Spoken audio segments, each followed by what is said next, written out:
Death is coming for our family. I said, oh, oh, oh, oh, oh, Hello, everyone, and welcome back to another Movie Nights movie review. Today, we are talking about Final Destination: Bloodlines. This film is directed by Lipovsky and Adam Stein, and it is written by Guy Busick, Laurie Evans Taylor, and John Watts. It's produced by John Watts as well. He's one of the producers on the film.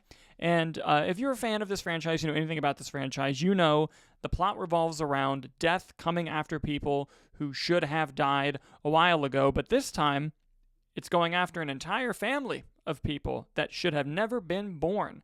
And guys, as anyone who's watched this channel for any number of years knows, I'm happy to report that this film fucking rules. I really, really like this film. It's everything you want it to be as a Final Destination movie, and it adds some new things, some fresh ideas to the story, to the lore. Not really the lore, but just to this franchise that you don't get a whole lot of, that I think really worked well.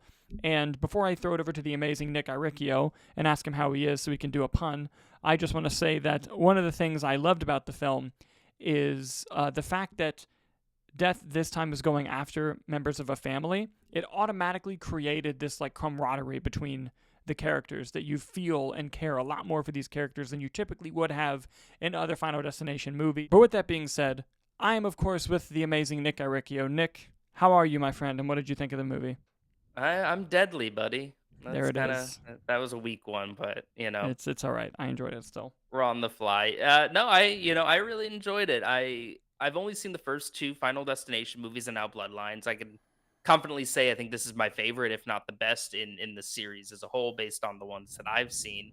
And I think that it's a masterclass in suspense and tension and cringe. As the first two movies were, and I assume all the others as well with that. I thought that the kills were very expertly and meticulously crafted, and that led to just a bunch of enjoyment from me. Listen, that's all you need. That's all you need. There is one kill in the movie. I'm not going to give it away. There's a kill in the movie that revolves an MRI machine that easily goes in the top kills of the franchise. Like I would even extend it out of the franchise and just on screen deaths. Yes, no, it was pretty excellent. It was pretty great. I also thought on a performance level, I thought all the actors did a relatively good job. I didn't think that there was a necessarily terrible performance in the bunch. And of course, we can't talk about Final Destination without talking about the amazing Tony Todd.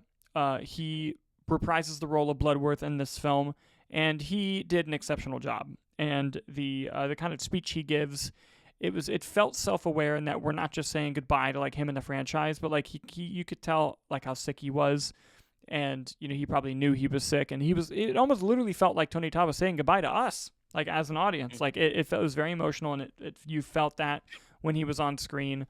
And something else that the movie does great too is just the humor. Like it plays the humor so incredibly well, and it knows exactly when to be funny, exactly when to scare you, exactly when to make you have all of the anxiety in the world about everything around you. There's a sequence at a barbecue that's in the advertisements where you see like some glass falling into ice, and then there's a rake under a trampoline. Like that whole sequence of you not knowing who's next, and the filmmaker just being like, guess who? Guess what? Mhm. Here you go. This is why you've paid a ticket to see this. Let's do it. That was a lot of fun. If I were to rank them, and I reserve the right to change my answer on this, but if I were to rank these, I would probably put Final Destination 5 as my favorite. I love 5. And for those of you who've seen it, the twist at the end is so, so good. Final Destination 5, then Bloodlines, then 2, 1, 3, 4. But the gap between 3 and 4 is big. Like 4 is just garbage. Yeah. 4 is tough to get through. But yeah, that's probably where I'd put them. I mean, I think the opening sequence of this too, which they've been marketing heavily, this whole Sky Tower thing. I mean, what a way to open your movie. What a way to immediately give returning fans of the franchise exactly what they want, and setting the tone and introducing new people who haven't seen these movies or maybe have less familiarity for what this movie's in and what you're in store for. I thought it was honestly, it's probably my favorite sequence in the movie, just because of how well it's handled everything. And the movie, to your testament, I thought the performances were all pretty decent. I think some of the writing can be a bit surface level and cheesy at times, but I appreciate that they were trying to go for this generational trauma kind of storyline. Mm-hmm. And so just having that the movie just in that regard felt sincere to me. And I think that's sort of the difference of like you can tell what they were going for. And yeah, there's some cheesy elements, there's some elements that actually really work very well, but it just felt sincere. And I think that is sort of the biggest plus I can give the movie is that. Yeah, 100%. And we had a discussion outside the theater when we watched it where you were like, a lot of horror movies have been dealing with generational trauma lately, but this one did it more sincere than most of the others. And like we even talked about Wolfman, where like if you would have told me that like before we saw either movie, like which one does trauma better, I wouldn't have said Final Destination, but here we are. And it's a true statement. Yeah. It's a true statement. It really does a great job with the characters and what they're doing. And of course, it still gives you exactly what you want out of the Final Destination movie, which is just people dying in horrific and crazy ways.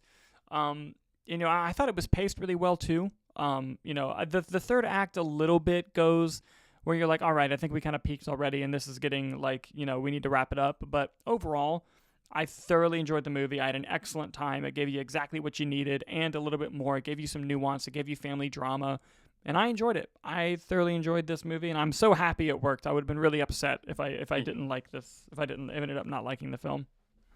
No, I fully agree. I thoroughly enjoy it. I think if we're going with the letterbox scale, I'd probably give it 3.5 out of 5, which I feel like, based on what you've said about other entries in the series, I feel like that's a massive win. And it's a movie that I'm actually, I'm actively hoping that not even necessarily a sequel, but that we get another Final Destination installment. Mm-hmm. Hopefully, ideally with the same team, but just based on how they did this, I look forward to whatever that duo, the directors, do next in general. Yes, same here.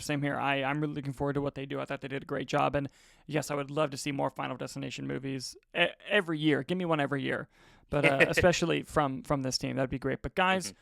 What did you think about Final Destination Bloodlines? Are you a fan of the franchise? What's your favorite? Please rank them down in the comments below. As always, thank you so much for watching, and we'll see you on the next review.